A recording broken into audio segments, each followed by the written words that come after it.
भारतीय संविधानाचे शिल्पकार डॉ. बाबासाहेब आंबेडकर यांच्या संदर्भात देशाचे गृहमंत्री अमित शहा यांनी केलेल्या बेताल वक्तव्यामुळे भारतीय बौद्ध महासभेचे राज्य संघटक विजयकुमार चौरपगार यांच्या नेतृत्वात करण्यात आलेल्या आंदोलनात जिल्हाधिकारी कार्यालय अमरावती येथे जिल्हाधिकारी यांच्या मार्फत महामहिम राष्ट्रपती, प्रधानमंत्री, भारत सरकार यांना निवेदन देऊन भारताचे गृहमंत्री अमित शहा यांनी देशवासियांची जाहीर माफी मागावी व असंविधानिक वर्तन करणाऱ्या अमित शहा यांना संविधानिक पदावर राहण्याचा अधिकार राहिला नसल्यामुळे त्यांनी तात्काळ गृहमंत्री पदाचा राजीनामा द्यावा अशी मागणीही करण्यात आली आहे.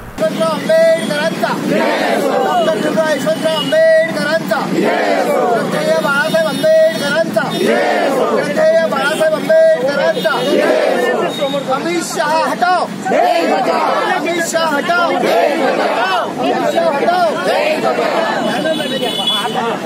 हटाओ, अमित शाह हटाओ।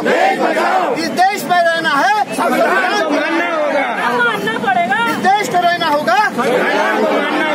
बाबासाहेब आंबेडकरांचा, बाबासाहेब आंबेडकरांचा, भारतीय बौद्ध महासभेचा, भारतीय बौद्ध महासभेचा, डॉ. भीमराव यशवंतराव आंबेडकर साहेबांचा, श्रद्धेय बाळासाहेब आंबेडकर साहेबांचा जय भीम, जय भीम, जय भीम, जय भीम, जय भीम, जय भीम। अरे संविधान के गद्दारों को, संविधान के गद्दारों को करके इस टिप्पणी के बावजूद होने के बाद अमित शाह से बहुत नाराज हो गए, असंतोष व्यक्त किया है और निषेध भी देश और विदेश में व्यक्त हो रहा है। इस देश का संवैधानिक मंत्री इस प्रकार की बात करे तो वो संवैधानिक पद पर कैसा रह सकता है? उन्हें संवैधानिक पद पर रहने का कोई भी हक नहीं है, इसलिए उन्होंने इस्तीफा देना चाहिए। भारतवासियों की माफी मांगना चाहिए, यह हमारी मांग है और ये निदर्शनें हमने यहाँ करवाई है। महामहिम राष्ट्रपति और माननीय पंतप्रधान इनको हमने निवेदन दिया है। ये निवेदन और निदर्शनें हम पूरे भारतवर्ष में डॉ. भीमराव यशवंतराव आंबेडकर साहब के निर्देश से किए हैं।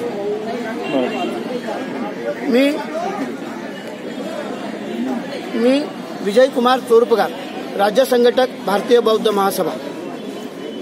या ठिकाणी आम्ही अमरावती जिल्ह्यातील अमरावती शहर, बडनेरा शहर येथील भारतीय बौद्ध महासभा, वंचित बहुजन आघाडी, समता सैनिक दल आणि आंबेडकरवादी संविधानवादी यांना घेऊन एक निवेदन द्यायला माननीय महामहिम राष्ट्रपती आणि माननीय पंतप्रधान यांना निवेदन द्यायला आलेला आहोत। हे निवेदन यासाठी आहे की 18 डिसेंबर रोजी भारताचे संविधानिक पदावर असणारे गृहमंत्री अमितजी शहा यांनी देशाचे संविधानकार, देशातील आणि विदेशातील करोडो लोकांचे प्रेरणास्थान, श्रद्धास्थान डॉ. बाबासाहेब आंबेडकर यांच्याबद्दल अपमानजनक टिप्पणी केलेली आहे। त्यांनी देशाचा आणि बाबासाहेब आंबेडकरांचा घोर अपमान केलेला आहे। त्यामुळे देशातील अब्जावधी कोट्यावधी लोक निराश झालेले आहेत, व्यथित झालेले आहेत। त्यांनी आता देशभर या टिप्पणीचा विरोध, आक्रोश ते करत आहेत। देशभर अशा प्रकारची आक्रोश आंदोलने होत आहेत। त्याचाच भाग म्हणून आज आम्ही या ठिकाणी आलेलो होतो आणि हे आंदोलन आम्ही बुद्धिस्ट सोसायटी ऑफ इंडियाचे राष्ट्रीय कार्याध्यक्ष ट्रस्टी डॉ. भीमराव यशवंतराव आंबेडकर साहेब यांच्या निर्देशानुसार या ठिकाणी आणि देशभर करण्यात आलेलं आहे। आज सगळे लोक या ठिकाणी आलेले होते, जवळजवळ 300 पेक्षा अधिक लोक या ठिकाणी असावेत आणि त्यांच्या सगळ्यांच्या स्वाक्षरीनं महामहिम राष्ट्रपती आणि माननीय पंतप्रधान भारत सरकार यांना माननीय जिल्हाधिकारी सौरभ कटियार साहेब यांच्या मार्फत निवेदन दिलेलं आहे आणि त्यांनी ते निवेदन स्वीकारलेलं आहे आणि वर पाठवण्याचं आम्हाला आश्वासित केलेलं आहे।